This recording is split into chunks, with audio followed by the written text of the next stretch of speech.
Hello and good morning from the great state of Arizona, guys. I am Ashley K. Butler. Please do not forget my K. I don't know how many times I have to say this.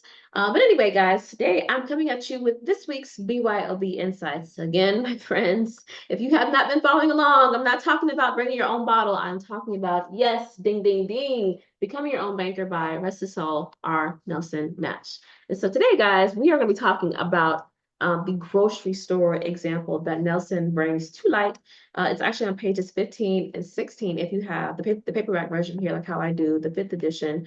We're going to be talking about that today. And the title of this BYOB Insights is particularly important because we're talking about, yes, my friends, what do they call them things, talking about like the general, the basic principles, basic things that were taught as children. Don't steal, don't take what doesn't belong to you, guys.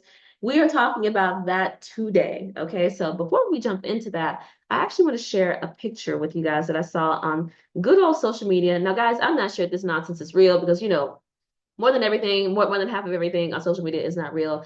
But I really thought this was like a great insight because this actually goes into what it is that we're talking about today. So some lady had posted this lovely gentleman here and was really talking about these things right here. So learning to say no many times over. And so this is key, guys. I want you to really get this and understand this, especially for those of you who are in business. This is vitally important. So guys, it says here, this guy opened up a store and all his friends, his family, and his neighbors bought there. And this really should be like in bold, underlined, italic. This should be everything. This should be highlighted and in red and asked for credit.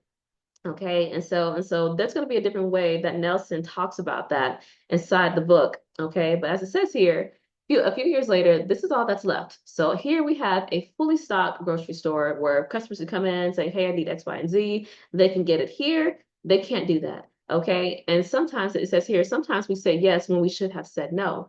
You say yes thinking you're helping people, but actually you're losing and giving your hard work and sacrifice. Then everyone turns their back on you. Don't always say yes. Invest in your business and save and be smart. Don't let everything be lost. And so, guys, I thought that was awesome. So that was like, I'm like, this is like perfect timing. I don't know. I'm like, God, this is so divine. This is great kind of thing. But it's so true, and especially I want to take a moment here really just to talk to the business owners, okay? Especially for those of you who are new in business. And so I just want to say, as you're starting whatever it is that you're starting, so that's whether you are really starting a grocery store, some other type of business, or if you're like myself, your own financial practice, whatever the case may be, you have got to obey these principles. And so really, it was talking about, yeah, they ask for credit. That is really just a polite, as Nelson Nash calls it here inside the book, it's really just a polite description for theft. Okay, aka stealing. Don't steal, y'all. That is the message today. Don't steal, and that goes for your captive customers, as again Nelson calls them here. That friends, family, neighbors, whoever. Those will be your captive customers. Do not allow them to steal. Okay, because listen, the blood, the sweat, the tears, everything that goes into building a business, guys. And here's the number one reason why you are in business. No, it is not to fulfill your mission. No, it is not to do this. No, your vision, your values, all these other wonderful things that you're here to do. No, you are in business to make a profit. Then with that profit, you can go fulfill your mission, go do all your other things, go do all the other wonderful things, your values and all those other things, and go serve, your family, your community, or even the world, whatever it is that you're here to do. You go do that after you made a profit. Okay, so it's profit first. Okay, just like the book. I can't remember the author's name, but just like the book there. And so really, guys, as the picture showed, the friends, the family, whoever, they had asked for credit. And so Nelson, the way that he breaks that down is he says it's really the difference between the front door and the back door. And so inside the book, he mentions the example. So let's say if it's like a husband who has a wife, the wife wants to go shop at the grocery store that they own. However, she doesn't want to go to the front door or where near where the front is, where the cashier is. She wants to go out the back door. Again, as the picture showed, asking for credit. Okay, and that's really what Nelson is talking about and really trying to drive home is you cannot build a business, a long-term stable business by doing that, because guess what's going to happen? So there's what's called the hired help, as Nelson calls it, or the employees. They see the wife or the friends or the neighbors or whoever, they see them going out the back door, and what do you think the employees are going to start doing?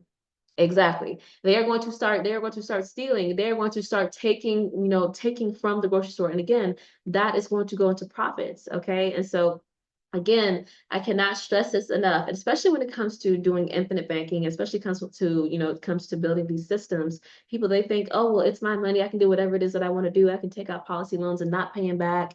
I don't care. Yeah, yeah, yeah. And I'll be going into that too in the very next video, talking about that and showing it another example from the book, talking about how you can destroy the best business in the world, and really how you can destroy any business for that matter is by going out the back door and really not making sure that you are contributing to your company's profit. Okay.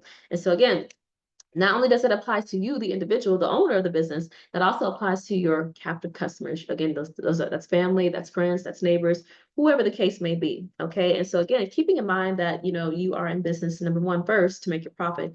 Number two, to go fulfill your mission with that profit. All right.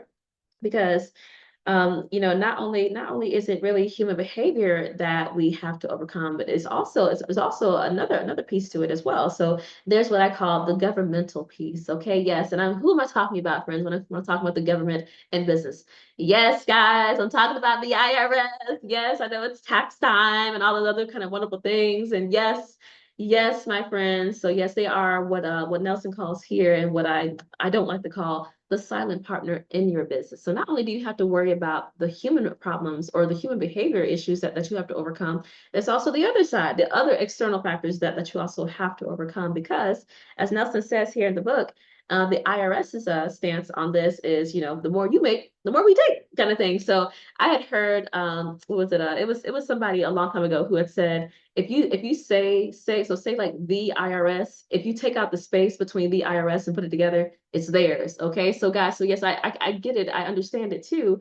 When Nelson was talking about, yes, I can see why some family members want to go out the back door, because that's not going to show up on your books. But again, what if that could be overcome? What if that also could be overcome in terms of, avoiding the human behavior problem, but also legally avoiding the IRS problem as well too. So Nelson actually details that, and really more so like how you can actually, really build a profitable business that doesn't necessarily cut into it in terms of taxes. And again, that goes back to also make sure that you have a great tax strategist that can actually help you out when it comes to structuring your business a certain way, and comes to, certain expenses and certain things that you can do to really be able to create a very profitable, a really profitable structure, if that makes sense. So guys, that's all I have for you today. Thank you guys for watching. So guys, again, like I said, I will definitely be reaching out, or sorry, be talking about next week, really how you can destroy the best business in the world. So this is just one of the ways that you can do that.